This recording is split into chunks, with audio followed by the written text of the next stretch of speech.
Samantala po, isang pulis ang binigyang pagkilala ng Philippine National Police dahil sa ipinamalas nitong tapang at dedikasyon sa kanyang mandato na magpatupad ng kaayusan.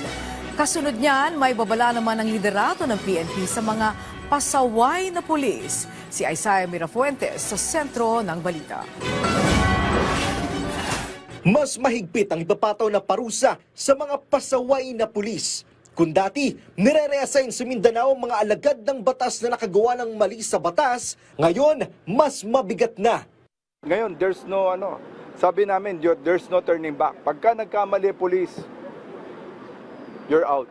Ito ang isa sa mga paraan ng Philippine National Police para masiguro ang kaligtasan ng publiko.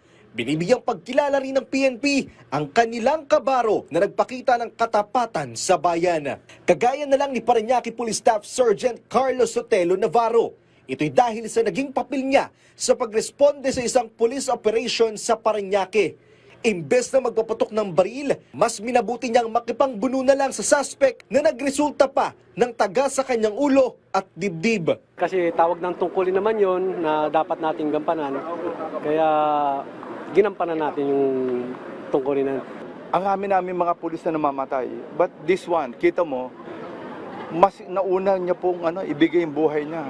Hindi ko nga kaya ginawa niya kanina eh. Mga pulis natin, they are willing to risk their life. Nanindigan naman ang PNP chief na safe ang Pilipinas dahil hindi raw talamak ang krimen sa bansa. Dahil na rin yan sa police visibility sa pampublikong lugar. Just to check and to show people na safe po tayong lahat. Safe po talaga. Maganda po yung perception ng mga tao sa police po natin.